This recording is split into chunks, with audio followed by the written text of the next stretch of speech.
سنو، یہ زندگی ہوتی کیا ہے؟ زندگی روح کا باڈی کے ساتھ مل جانا، یہ آپ لوگ عام طور پہ ڈیفینیشن کرتے ہو، لیکن یہ ڈیفینیشن نہیں۔ روح نہ بھی ہو تو زندگی ہو۔ وہ کیسے؟ ابو جہل نے کنکر کو پکڑا یوں چھپا کے، 11 کنکر پکڑے، 11 کنکر پکڑ کے حضور کے سامنے آ کے کہتا ہے میری مٹھی میں بتاؤ کیا ہے؟ میرے نبی کا جملہ کمال کا ہوتا ہے، کہنے لگے تیری مٹھی کے 11 کنکر بتائیں میں کون ہوں یا وہ بتائیں؟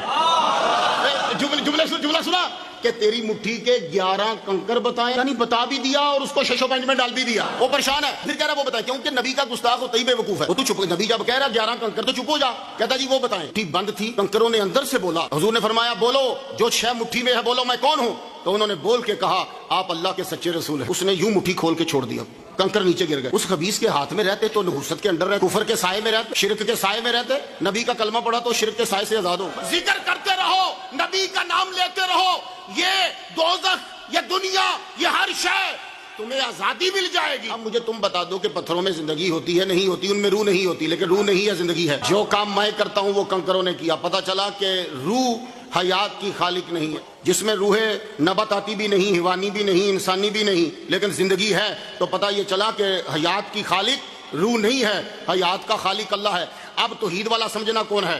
ہم سب کہتے ہیں نبی زندہ ہے، کسی نے کہا کہ نبی فوت ہو گیا، جس نے کہا نبی فوت ہو گیا اس نے روح کو حیات کا خالق سمجھا، ہم نے کہا نبی زندہ ہے، ہم نے حیات کا خالق اللہ کو سمجھا۔ اب تم ہی فیصلہ کر دو کہ توحید پرست کون ہے۔